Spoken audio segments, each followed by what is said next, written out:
I'll call the meeting to order. Please stand for the pledge. I pledge allegiance to the flag of the United States of America and to the republic for which it stands, one nation, under God, indivisible, with liberty and justice for all. We'll have roll call, please. Yes. Bring us up to date. Yes. Yes. Miller? Yes. Mayor Heath? Yes. Thank you. Thank you. Yeah. Citizen comments. If you're not on the agenda, would like to talk to the council, now would be the perfect time to do that. Okay, seeing no one, we have reading and approval of minutes from July 23rd. Regular meeting. I'll move the approval of the July 23rd regular meeting. I will second. Any discussion? All in favor say aye. Aye. Opposed? Carried. We have the same condensed version. I'll move approval of the condensed version of the minutes. You'll second. Any discussion? All in favor say aye. Aye. Opposed? Carried. And we have the minutes from the August 1st special meeting of a minute. I'll move approval of the special minute meeting. I'll second that. Any discussion? All in favor say aye. Aye. Opposed? Carried. We have the consent agenda consisting of audit of city bills, pay estimate number 23 for Magny Construction for the water treatment plant, pay estimate number 1 for the 2019 street reclaims, final pay estimate for Eleanor Brook and Court project, July transit report, up just a little bit from last year, gambling report from the Eagles, and the September 18th Planning Commission minutes. And I will move approval of the items on the consent agenda. I'll second that. Any discussion or questions on any of the items? Let's see, one, actually a couple of them. Line 20, it comes up under Jim Didbender, it's the water park reimbursement for $36.49, $3,649. What is that exactly? Well, it's a pump is what it is. So one of the issues that we wind up having from time to time is that they don't take POs as much as they used to in the past. So he probably put it on his credit card Oh, okay. to order it, because I've done that with things myself. With the tightening of the bank regulations and stuff, it's harder sometimes to deal with stuff. And this, I know they wanted to get this one shipped immediately Okay, because it was the water park okay, that they wanted to replace. okay, good. Is that now, that fixes the problem? Because I know a couple times it was down, or one time for sure. Yeah, well, it's never going to fix the problem. That system is tremendously maintenance heavy. And actually they replaced the whole pump is what they did. And Brad actually got it up and running before the new pump came, because the old pump failed and he had another pump that was at the shop that he put in and it actually worked. But it's really, really hard on those kind of parts, and the original construction of that water park probably wasn't necessarily the best way to build it. Maybe it's the best way to put it. So they spend a lot of time trying to keep it up and running. You know, and, lately it's been a lot better because they've restructured it so that the equipment has less wear and tear when they're turning it on, and it goes off and they turn it on all the time.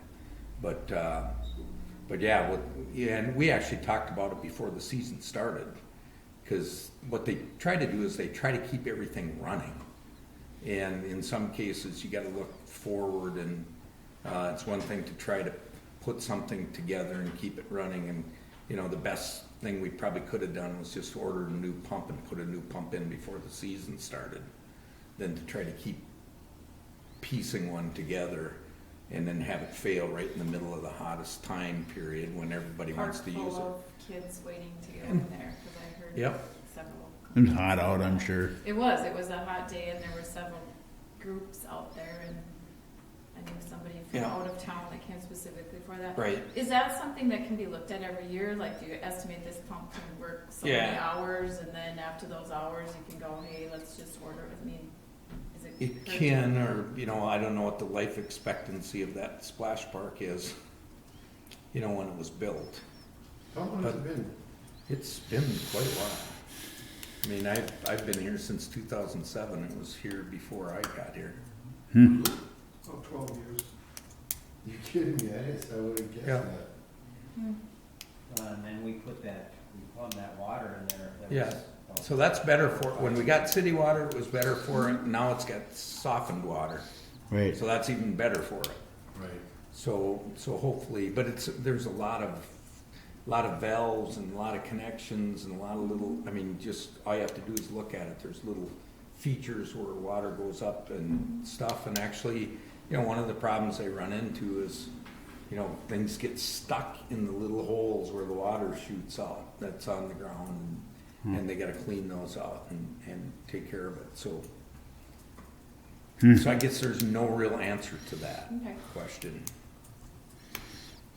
And then the only other question I had is that line 59, the dog park supplies, we must have bought all the material. It was like 15,000, and then the women of today Right. reimbursed us. Is that getting all that Yep, shook out? yep, that's the way it worked. Okay. That's really the only couple questions I had. All right. Okay, any other questions on any of the items on the consent agenda? September 18th, Planning Commission, they haven't met since then? Or just wants to approve that? Yeah, it was just once and. Yeah, they hadn't really met. Because they didn't have anything to 'Cause meet there's- about. You know, one of the things I said at the planning commission, you know, you did a good job of putting together your zoning map and all those kind of things and the rules and regulations when nobody needs you to fix it to be able to do what they want to do. You know, and that's really what it comes down to. Most of the stuff that comes in is already allowed and the rules are already there, and there isn't anything special that needs to be done. And we have a couple of them that came in this year, like with the conditional use for Jerry's Use Save, and changed a little bit of stuff. But yeah, so if there's nothing for them to do, it just doesn't make sense to meet. Right. Well, that's good. That's good. I just wanted to be sure. I kind of thought that's what it was. But, any other comments on the consent agenda? All in favor say aye. Aye. Opposed? Carried. Prairie Pioneer Days budget. Yeah, and I didn't actually give you a real budget document, just because of the nature of how things have changed between the chamber and the city and Prairie Pioneer Days. But there's actually 3 items that we're going to take responsibility for. One is the fireworks. We take the lead on that, and there is some money that got donated for that, $2,500 from Northern Tractor, I think it was, and then $1,500 from the Eagles. The only change with the fireworks is that the firemen are not going to shoot them anymore. So that came up right at the last minute, that they normally would take that. Justin Howe was the lead guy, that I think it was Fred Mosier before him, that would actually shoot it. And so what we're doing is we're having the pyrotechnic company is going to shoot it, the show, and I'll be meeting with representative next week to look at a site. I think we're going to shoot them behind Wilkins Industry. They've done that before. What was the reasoning behind it, do you know? They're just too busy to do it anymore. Justin's. You gotta be licensed, you gotta go and Yep. shoot so many shows, you have to upkeep, and it's just, to maintain it, you just have to go and spend your weekends going to do stuff, and Okay, you know, He's being... on the fair board and Yeah, stuff. no, I know that. Yeah. But being that, you know, we're we being the city of Morris, fire department, whatever, aren't doing it, should there be a cost savings on our insurance? Because we're hiring actually somebody that should have that insurance? There could be, yeah. Okay, I mean, that's probably a question That's one of the things to, that we're looking at and actually working with the fireworks company because it's actually still the interesting part about it is when Justin was doing it, he's responsible for it. You know, he's got the license, he takes care of it, we have insurance. This company is gonna come in and shoot it, but it's still our show. Yeah. So we're responsible for finding a place to shoot it. And then we're responsible for making sure that they know and understand, you know, if it's gonna be canceled, if there's a problem with weather, or whatever it is. And so we have to spend a little bit more time. So it could be that our insurance may require us to keep insurance anyway, since part of what we do is put on a fireworks show. it'd be worth asking though, I think, yeah, for sure. But it's a little bit more expensive to have them do it, because they're gonna come in and spend the time to set it up and choreograph it and all that kind of stuff. And so that's one of the reasons why I added another $1,000. They can't actually tell you exactly what that cost is, because they don't bid shows that way. If they're gonna do them, they'll give you a price. If you want to just buy fireworks, they'll give you a price. And it's more geared towards how much money you want to spend, and this is what we'll give you for that. So it's not like going into a fireworks stand and picking out rockets and stuff like that. So I think it'll be okay, and it's probably going to be a little bit simpler maybe moving forward, because they know and understand what they need to be doing, and they, like the gal said, they shoot fireworks shows 365 days out of the year. That's what they do for a living. They do fireworks shows, and actually, I think Justin was working for them doing them, and I think Fred was working for him and doing them in other places, and they worked out some stuff. So that's one part of it, is fireworks. Another part is the games, and so we actually, they told us what games they wanted, and we actually contracted for them. So it's around $2,500 for games, and then the last thing is advertising. And basically what we'll do, I put $1,500 in here for radio advertising. What we'll do is we'll coordinate with radio stations to do that, but it won't be done through the Chamber of Commerce. It'll just be done through tourism and through us. And I've already made contact with a number of radio stations based upon what the criteria is for marketing and tourism. And actually some of them are outside of our area, but they still cover our area, like KFGO out of Fargo and 104.3 out of Watertown. You can get a lot of people out in South Dakota, you can get a lot of people out in North Dakota. You can still get those radio stations here and be able to hear them, so that's what it is. That's what we're looking for, is the city council to give a thumbs up for that, and then we'll work with the chamber. So just to clarify, $7,000, but then in the last sentence it says 4,000 coming from donations. So what are the donations again? $1,500 from the Eagles and $2,500 from Northern Tractor. But that's the total package of the fireworks. Total package That's of the not fireworks. That's not the total package of everything. See, the 7,000, our part is only 3. Okay, To the so, fireworks, add that on to the, Total fireworks show is 7,000. but if we're approving 7,000 coming from the lodging tax, We're, 1,500 for radio. yeah, I wrote that. I just wrote it wrong. So so that's what I mean, we're approving 3 from lodging tax for fireworks, 2,500 for games, and 1,500 for advertising.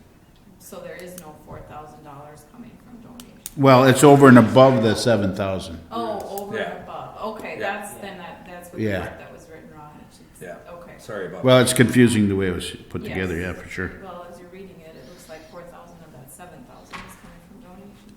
And so I'm assuming the tourism board, was, since this is their part of the money, they were all okay with this, or do you run that by them, or is that part of their? Yeah, they're okay with it. Actually, they looked at it the last time when the budget was a little bit different coming from the chamber, but we also have money that's in the budget for advertising. So and this year, you'll see it again when I present the budget, there's actually a lodging tax fund budget that has a chunk of money that's set aside for advertising. You know, so, you know, because this is for the Prairie Pioneer Days, we just break it out separately. But yeah, they're okay with it. Okay. So we need a motion to approve the 7,000 of funding from the lodging tax fund. I'll make that motion. I'll second that. Any further discussion? All in favor say aye. Aye. Opposed? Carried. Ordinances and resolutions. We have a resolution approving an airport master plan. So Marcus is here to make the presentation on this. And then you can just nod at me when you want a slide change. Okay. Good evening. Marcus Good evening. Watson with TKDA, lead airport planner. Here to present the findings of the Dover Airport Master Plan study with Dover City Council consideration. A little background about the master plan. I will look about a 10-minute presentation, just so you know. I'm going to go through the highlights of what the plan is. Much of it is similar to the executive summary that was sent out at the time. Master plan for an airport is a comprehensive study of an airport, describing the development plans to meet future aviation demand. And we look out typically about a 20-year planning horizon for planning studies. The goal has been to provide the city of Morris with a cost-effective framework for airport development to satisfy aviation demands, but considering both environmental and socioeconomic impacts. The study began about 18 months ago in December of 2017, and we've had quite a bit of public and agency outreach and involvement throughout that period. One of which is a technical advisory committee that was established. There are about 14 members, including Councilmember Gullickson, representing City Council on that, representing city, county, economic development, fish and wildlife, local businesses, and airport users. There were 3 meetings throughout the study to go through the technical elements and provide feedback. There are also numerous coordination efforts with the Federal Aviation Administration and the Office of Aeronautics. They provided some really good feedback and I'd say good consensus on the development plan that's been put forward. That's proposed here this evening. And then there was an open house that was held in late February with a focus on the short-term airport development, which includes a runway extension that will go through here this evening. So one of the items that we investigated pretty heavily throughout the study was the aviation activity. And in summary, looking at the activity that's out there now and it's forecasted to be there in the next 20 years, we're seeing forecasting a growth in based aircraft, so a number of aircraft that call Morris home, growing from 18 now to 24 in the future. 2 of those are forecasted to be business jets. Annual operations are predicted to grow about 1% per year. It's pretty conservative, from about 6,000 to 7,500 takeoffs and landings per year. Averages out to be about 20 per day takeoffs and landings. And what really stood out and became a driver for the development proposals is the type of activity out at the airport. Right now, there's a real good mix of recreational traffic, air cargo that comes in multiple times a week, ag spray operations, local business activity. The largest airplane that regularly uses the airport is a turboprop airplane by Superior Industries. That is projected to, in the next 5 years, to be upgraded from a turboprop to a business jet. It's larger, it's heavier, it's faster, and that's a result of the facility needs along the runways needed to accommodate that airplane. So that became a real driver for some of the facility needs, particularly in the next 5 years. So to that end, the key short-term facility needs, we look out to the next 5 years when we say short-term, is to extend the runway from its current length of about 4,000 feet now to just short of 4,900 feet, along with extending the associated parallel taxiway. Reconfiguring and expanding the aircraft parking apron, so that's to meet wingtip setback requirements and just enhance the safety of the maneuvering of airplanes around parking and fueling facilities. providing additional space for future hangar development. You can see in the photo there that what we call the crossroad runway, the turf runway 422, is close to the hangars, the apron, and the fuel area. There's no place for an additional hangar to go if somebody were to want to build one. And so that became a key consideration of looking at different options for future development. So opening up space for hangar development was an important need for the future. And then upgrading existing infrastructure as you would, even if you were just maintaining the airport, rehabilitating pavements, upgrading upgrading the fuel system was also a key item that came out of this. So the recommended master plan that's been put forth, it's put together in phases. So what you can see here, this was also included in the executive summary. The development that's shown in blue is the short-term proposed development, which includes reconstructing and extending the primary runway of 1432 to that 4,899 feet that I mentioned earlier. That was part of a robust alternatives analysis, and of the 4 runway options that were proposed, 4899 was the least impactful alternative, but still met the majority of the user needs, and so that was selected as the preferred alternative. As we go into the future, the yellow and magenta items are more longer-term development. That may or may not happen. It's something that would be certainly proposed and preserved in the plan, but not something that's proposed to be built in the next 5 years. So that includes upgrading the runway approach and extending the runway ultimately to 5,400 feet. That's proposed to be included in the long-term plan. A side note, the airport is currently zoned to protect for 6,000 feet, and so going to 5,400 feet would actually reduce the overall footprint of that zone being at and on the community. The other recommendation is to close turf runway 422, and the users that were present as part of the TAC meetings did not see an issue with that, to go from a 2-runway airport to a single runway airport. So that was a recommendation in order to open up the future building development. Again, if somebody were to propose a new hangar, there's a spot for them to build. And then that, again, that would support further development to the east. And then as with any other item, just to preserve and maintain other existing infrastructure, paving, etc. So the proposed short-term actions in the next 5 years, these are what are currently being evaluated in the environmental assessment. The City Council approved work back in March. We're currently working on that study for the city.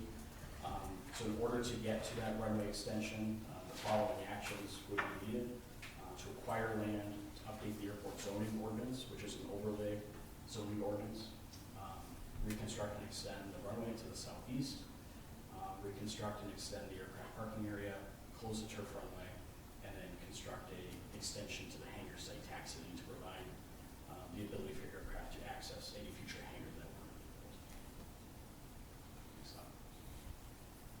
So the implementation plan, again, our focus for this plan, because of the needs, is on the next 5 years, the short-term implementation, which includes the runway extension, the apron work, upgrading the fuel system, and closing the turf runway. In total, all of those projects that are proposed are over $12 million. Typically, what we see as part of planning studies is that it's a snapshot in time. The projects are based upon local approval, local demand, available funding. But if all the needs were met with projects in the short term, that's what we see now. It's $12 million worth of improvements to meet aviation demands, of which the Federal Aviation Administration is proposed to provide the vast majority of that funding, and they've already expressed their support for the project and putting it on a high priority list for funding starting as early as next year. So the local share of all of those improvements will be about $1 million over the next 5 years. Beyond that, we start to get into a little bit more fluid. It's based on actual demand. You get into the 6 to 10 year period in the midterm. The total needs go down significantly after the short-term investment. Mostly it's pavement rehabilitation, additional fencing and taxi lanes to serve future hangar development. So you can see that total cost is $1.5 million that's proposed. And then in the long term, we're proposing $8 million in improvements to meet all of the aviation demands that are forecast forecasted to be needed, which would include upgrading the runway approaches, constructing replacement T-hangers, as many of those will reach their end of their useful life at that point, installing a wildlife fence, and then updating the master plan. A key note here about the implementation is that adopting the master plan is not an endorsement or approval to complete the projects. It provides the city with that framework so that if the needs come up or when the needs come up, the plan is in place in order to secure federal and state funding for those improvements. Next slide. So in conclusion, next steps for the study is for City Council to consider approval, and certainly I can answer any questions specifically on that plan, to submit what's called the Airport Layout Plan, the ALP. That is the drawing set of all the proposed improvements that would get submitted to MnDOT Aeronautics and the FAA for their approval. And then also to continue work on the environmental assessment to enable funding and implementation of those short-term actions I mentioned, runway extension, runway reconstruction, and then the new. So with that, I'd be happy to answer any questions.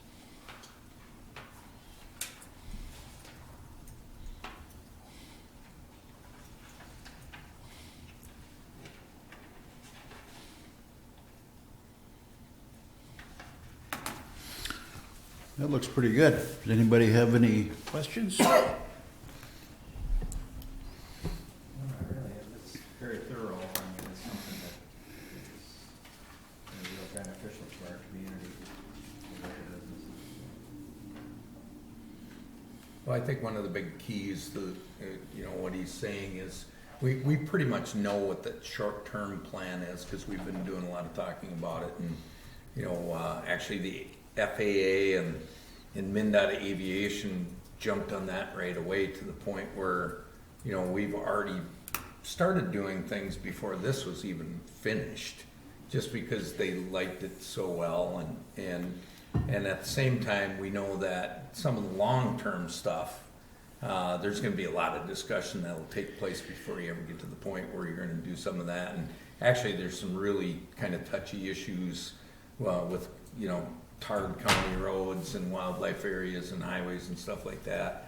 But at the same time, it was a good chance to look at the airport as the airport and what would happen in the short term, what would happen in the long term. And everybody pretty much had a chance to come in and have a say about it. And that's what the whole purpose of the master plan process is.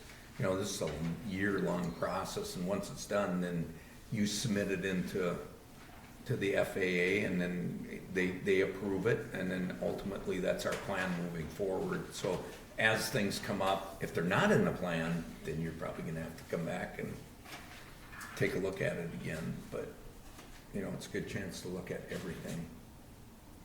And you said the local share was approximately 1 million? Well, it's important to keep in mind that that's different than your capital improvement plan, but if all the projects were completed and funding were secured, matching funding from the FAA and the state, then yes, the total local share would be about 1 million on $12 million of improvements. Yeah, and as you know, that we have an agreement in place where Superior is going to cover pretty much the local share of the runway extension and all those things that go with it. And there's some normal maintenance stuff that we have to do, with regards to pavement and things like that. But The time frame to relocate County Road 7, put that whole scheme of things, when does that fit into it? That would be in the long term, that what we're showing on there as part of the implementation would be the 11 to 20 year period. Okay. And that would be triggered by a need for improved approaches, so runway 3-2. That was evaluated as part of the alternative for the short term, and that was something that, because of the land impacts and the roadway impacts, was dismissed as something that was needed here, but it's still preserved in the plan to be able to show that. And then if that were to be something that's desired by the city and users, there'd be a whole separate process to go through with that. Thank you. All right, any other questions? All right, thank you, Marcus. Thanks, Marcus. So we'll bring it back to the council for the resolution approving the airport master plan. I'm gonna move on that resolution approving the airport master plan and authorize its submission to MinDOT and the FAA. I will second that. All right, any further discussion? It's pretty exciting, really. It is. It is. Okay, we'll have roll call vote on that resolution, please. Councilmember Salvi, Yes. Wallers, Yes. Miller, Yes. Gullickson, Yes. Mayor Gay. Yes. And we have resolution authorizing a supplemental request for the airport environmental assessment contract. You wanna just explain that, Marcus? Real quickly, I mentioned in the last update presentation that council authorized the environmental assessment back in March. We're continuing work on that study. One of the things that came up as part of this, knowing that there is an accelerated schedule to take advantage of federal funds as soon as 2020 for the runway extension, is to secure as much preliminary information that would aid in the project design now versus the winter when the environmental assessment would be approved. And so in working with the city, with Lane, and also with the FAA to determine eligibility of that work, we propose to have the geotechnical work that would support the design of the runway extension to be included as part of the environmental assessment contract. So that's here before you. The total increase in cost would be $6,600, and Northern Testing would complete that work out of Fargo. There'd be 10 geotechnical soil borings that would be done this summer. In the end, it's something that's needed for the runway design. We're trying to avoid getting to that point in the winter where that would significantly increase the cost of the project. Great, thank you. And they can get it done this fall? Yes. Makes sense to do it. I'll move in that resolution authorizing the supplemental request for the airport environmental assessment contract. I'll second that. Any further discussion? We'll have roll call vote, please. Councilmember Miller, Yes. Gullickson, Yes. Wallers, Yes. Salvi, Yes. Mayor Gay. Yes. We have resolution authorizing an ADA crosswalk survey and report. So one of the requirements we have under the municipal state aid highway system now is that not only whenever we do a project, like 7th Street they're doing right now, and whenever we do a project, you wind up redoing the corners, handicap corners, but there's a requirement that we have to provide a report to the state on the entire city. So we have to survey every corner of every road, and then we have to prepare a report, and we have to give it to the state, and that's part of the requirement to continue getting state aid funding. And so WSN has proposed a package to do that survey work and to put together the report for the state of Minnesota. I'm recommending that the city council authorize that in the amount of $25,010. And there's an attachment that shows what they'll actually be doing for that money, but it's something that we have to do, and actually I'll probably be coming back to the city sometime in the next couple months, and then I'm probably gonna recommend that we do a survey for Americans with Disabilities on all of our buildings.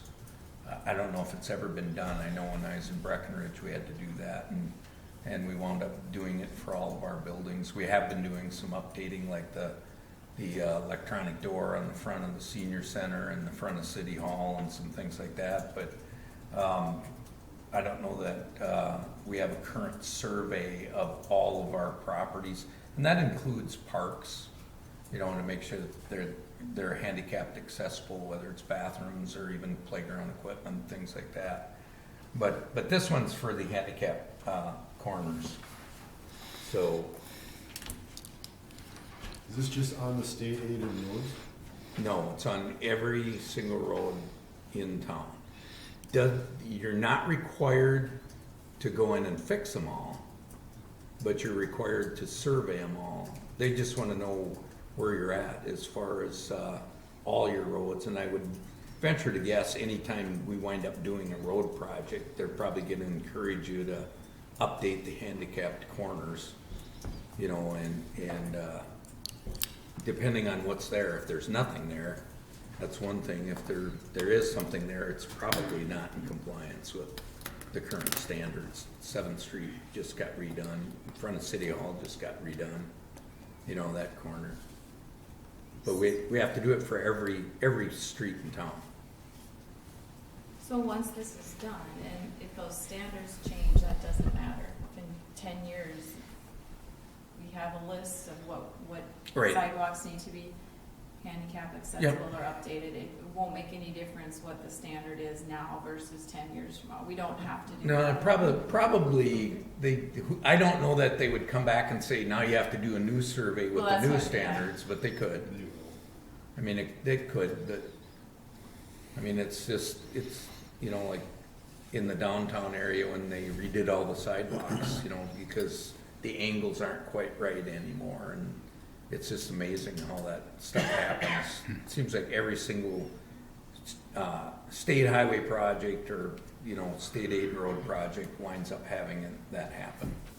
And then do we pay for that, like the 7th Street ones now? Did we pay to have those up? I mean, I know we did them, but did we pay to survey that? No, Or it's it was part just part of the deal? It's part of the state aid road project that we're doing. So they go in and they check them and then they redo them as part of that project, and then it's funded by state aid funding. To use state aid money on it, you have Yeah, to comply with it. I get that, it just seems like a lot of money We have a to pay question to, or a point here. if we don't I'd have. just like to add that when I started in the business in 1968, until now, there have been 7 models for handicap corners. We've gone through 7 different manners of doing things. And this latest one, they're doing it all over the state of Minnesota right now. Yep. They're changing the angles of the approach, they're changing the angles of the way the water runs around the corners. But like I say, this is the 7th model in 45, 50 years that I've been working in the business. So in answer to your question, it's gonna change again because the salesman will once again talk to the politicians. That's where this all comes from. And it makes me angry. You know, we won an award on Main Street in 1993 for disability. And then we had to redo the whole thing. Right. 2-3 years ago, so. Because they changed the Yeah, degree change the angle angle. approach. Yeah. Yeah, For interrupt. and that's okay. We probably have 7 of those different They're all over. approaches around the town. I can take you and show you the different ones. Every different one, yeah. Okay, thanks, Jay. The better one of these. Wonder which one works the best. The most recent one. They all worked, fine. But, you know, I know we have to do this. I mean, that's obvious that we have to do this. But of course, that always brings up the question, okay, like, especially like on 7th Street, they fixed the corner, what about the stuff in between? You know, that's, you know, we have a sidewalk survey. Will this ADA crosswalk survey will that meld into that survey in any way that we No, can? this will be a separate survey and report, but when we get into the city manager newsletter, you'll see that we sat down, we talked about that. Okay. You know, and, you know, because we're gonna survey the sidewalks, but we'll probably just do that internally, because these handicap things are more technical. Yeah, right. You know, right. whereas, you know, I can walk down a sidewalk and have been lately, and it's really easy to see where you have some issues with sidewalks right away. All right, I will move the resolution authorizing an ADA crosswalk survey and report. I will say, Any further discussion? This does not have to go out for a bid or anything? No. Okay. No, because there are engineers. Oh, okay. Thank you, that's a good question. Any other discussion? We'll have roll call vote on the resolution, please. Councilmember Gullickson, Yes. Miller, yes. Salvi, Yes. Wallers, Yes. Mayor Heath. Yes. City manager report. Haven't had a 2-pager for a long time, but we did not get our electrical buses. Bummer. The That's Metro bummer. Transit in the Twin Cities got the grant from Minnesota. But the state people contacted me and said they're still very interested in it. They're looking at other options, maybe doing another grant application, and we'll see where that goes. We had to do one more project at the library on the ground source heat pump system, but it should be done now. The actual, that's a death. Sorry, Glenn. Sorry, Blaine. Hook that in with the It's kind water of park. following through from what Jay said. Sidewalks, one that- more for, That kind of raised a hair in the back of my neck, actually, about that. We just redid the pumping and all sorts of stuff, and they put the stuff in a barrel, and then they pushed it back into the system, Right. and now all of a sudden Well, it's bad. But one of the things I would just tell you is that when we went into this, we didn't hire them to do a comprehensive study of the entire system from top to bottom, and actually we wound up having to have a company come in and test the fluid in the system. And that's where they found out that the glycol in there's too much glycol, number one, but there's also some other chemicals in there, corrosion prohibitors that are not allowed, and actually they found like copper, leaching from the pipes and stuff like that. And I said, well, how does this work? We wind up having to find basically somebody to come and haul this as a hazardous waste away. But if you have a mechanical plant like Alexandria, they were saying, where they might be able to get away with sliding a little bit of this liquid into their mechanical plant from time to time to time, where they wouldn't have to have it hauled out. We can't do that in our sewer system. Can't dump it down our sewer, and so we had to have it hauled out. But and part of it was, we as a maintenance on the library system, the pumps weren't right, and so they were failing. And then as maintenance, if we had to put in some fluid, we're putting in the wrong mix, because we're putting in a 50-50 mix of glycol, and it's only supposed to be at 22%. And so what happens is when it gets really cold, it starts gelling up a little bit, and the pumps have problems with it. And so, what do you do? Do you get rid of the system? I think the frustration kind of comes from is the system before, whoever put it in didn't put it in right, but they Right. told you it was right. Right. So what's right anymore? Right. Who's telling you what's Well, right, that's- and who's to figure out what? Well, Johnson is the- Controls. is the next step? Johnson Controls is a very reputable company. Yeah. I mean, they do a lot of work at the university and stuff, and the solution that came up was to just dump it and go to an air handling system, which maybe we could have done, but at the same time, that's not what we did. Well, we had a lot of money invested in Right. the whole system, and it didn't make any sense, at least as far as I was concerned, to start all over. I mean, and everything we spent is. So, yeah, Right. so it's working in the summer. It's just when it gets really cold, these new pumps that are in there, that's the other thing, is the new pumps that are in there are smart enough to know something's wrong, and so they'll stop. They won't just keep, the old pumps would stop, and then they'd reset themselves, and they'd kick back in, they'd start working, and eventually they'd just burn themselves out, because they kept going, where there's a lot more control on the pumps and things like that. But I just thought I'd let you know that, because if anything else comes up, then I'm either leaving or Reggie might get called in. But, so that's that. The next item is, and we've talked about this before a little bit, where when we settled the last union contract, one of the issues came up was that we're building this great big huge new water treatment plant, and actually I can tell you over the course of probably the last 6 years, I've had internal discussions with, we went from having, and Jay remembers this, we went from having a public works director and a utilities director and a utilities foreman and a park foreman and a street foreman and all these people that were responsible for all this stuff, and then we put it all onto one person under one hat, And realistically, you know, with this new water treatment plant, and it is a bigger operation, there's many more things that are part of it.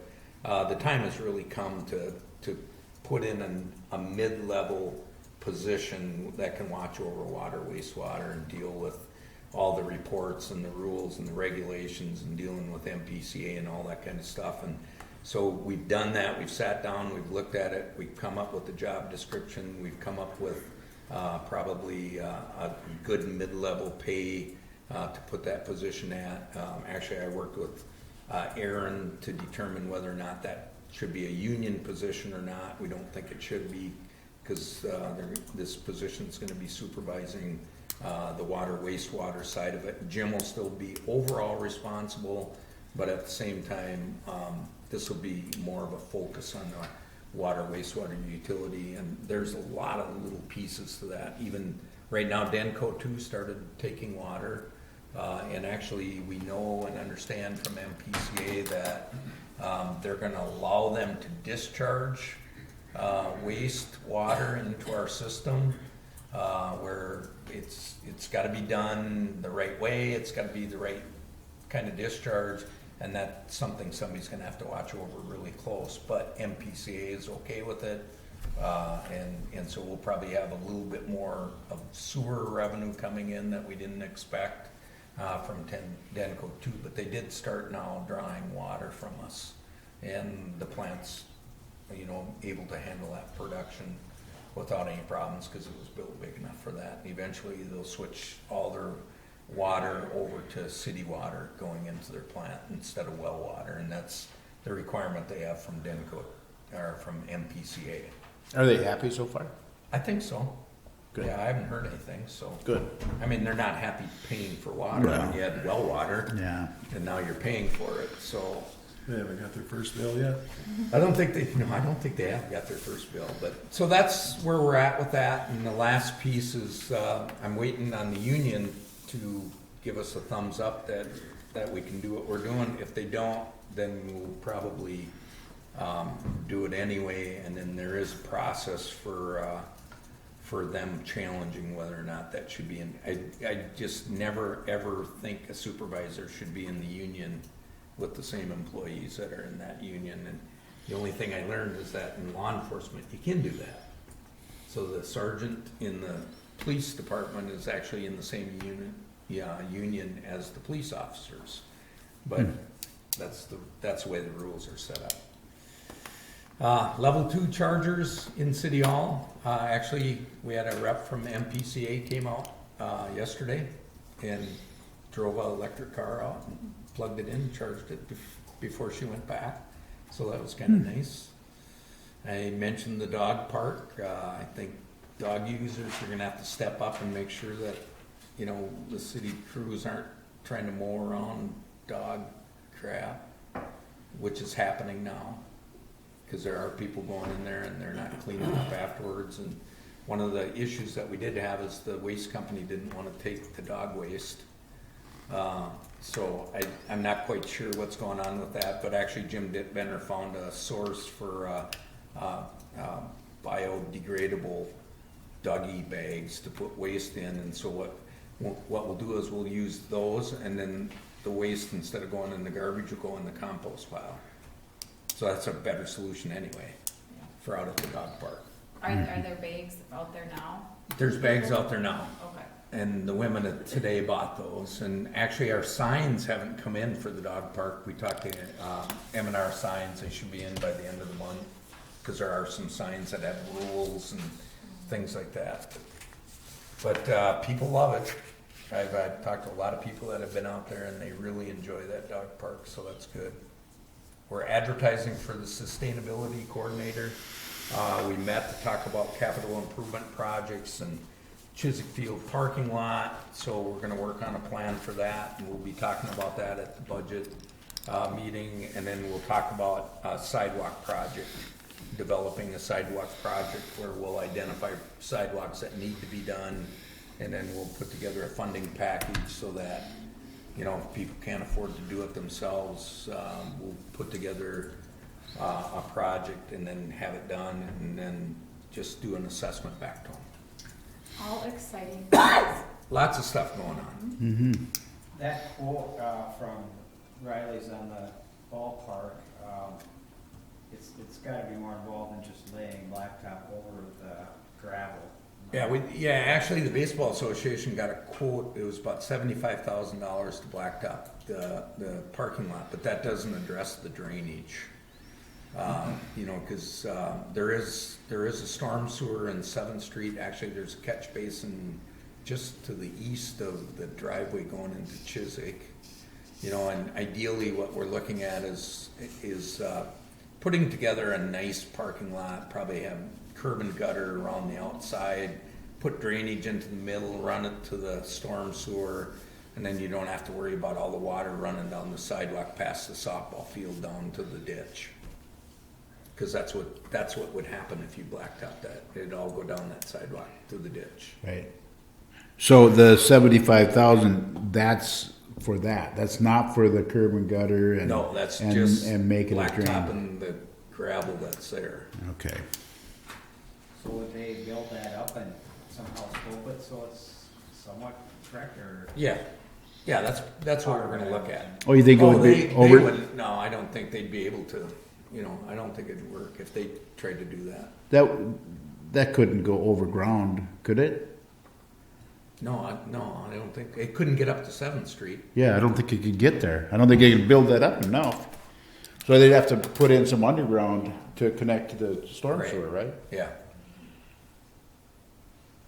Yeah. Put drains along the down slope and. That sounds a little more involved than. Yep. That's why that 75 looked really, really good, but Yeah. that's just to throw some blacktop over what's there. And it, But we'll present a plan, because I think it needs to be done next year, yeah, I agree. you know. Yeah. And As much You know- traffic as that goes through that park. If anything, Oh, yeah. if anything, we spend a lot of time trying to deal with, like this spring with all that snow. It was just a mess, and they spent a lot of time trying to deal with that, you know, trying to get in there and plow and get that snow out of there and all that kind of stuff, so. Yeah, 'cause we were dumping our snow there, right? We didn't dump our. No, but Our snow went out. that last big snowfall we got was really bad for that baseball field. Cause it was already starting to thaw, you know, same way with our alleys, we knew it was really bad to try to go in and plow the alleys. So, busy, that's what we're working on. yeah, for sure. I think that sidewalk project is really a good step, and I fully back the, you know, going in and finding out what's bad, and it's got to be fixed. I mean, I'm going to fix my sidewalk. I certainly want my neighbor to fix their sidewalk. You Right. know, whether I pay for it or Well, and pay for it one of through the things assessment. I think I mentioned it in here, maybe I didn't, about UMM. No. No, I Using didn't. the base course. But one of the things, if you go out to UMM and walk around, what you're gonna see, there's a company that actually does a different thing. Instead of mud jacking or replacing, they shave the high Yeah. points. You know, you'll see it going into the RFC, you'll see it on campus. And actually, when you walk around, there's a few sidewalks that maybe it's only just a quarter of an inch or a half an inch sticking up. Well, they just come in and they shave it off. And it actually doesn't look too bad, but at the same time, it's much cheaper than, you know, trying to mud jack or come in and do a replacement. And so then I think that's one of the things that has to be on the table. Because if it was me at home, if I had just a little rise, I think I would have them come and do that. Because it wouldn't take them any, I've watched them do it. It doesn't take any time at all. I just had the mud jackers come and do my sidewalks all the way around my house. They did a nice job. I was very happy with the work they did. Yep. And, you know, I don't know if shaving would have worked in my case, because I had sections of my sidewalk that had settled quite a bit. Right. They moved it up, you know, that far in Yep. some cases.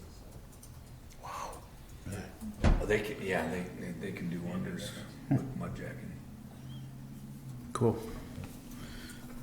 Any other business to come before the council? Have we got our playground equipment installed that we purchased this spring? No, not yet. Do we have it? Actually, we do have it. Actually, one of the, we just talked about it at staff this morning. One of the problems that we run into is the worst time to put in playground equipment is when it's nice. Because everybody's in the park, and so they ran into some real safety problems trying to go into a playground where all the kids are playing in the playground. So what they're gonna do is they're gonna put it in right after school starts. And then the kids will be gone, most of them will be gone, the daycare people will be there, but, yeah, that's one of the problems. And I've been by East Side Park, and it's so busy over there, you know, that, they ran into that problem last year when they were doing it, where they had kids that wanted to play on it before they even finished, and they got heavy equipment around there, and they didn't want to shut down the park just to come in and do that for 2-3 days. So that's something that, you know, we can talk about too, but that's where they're at. Cool. Anything else? Meeting adjourned.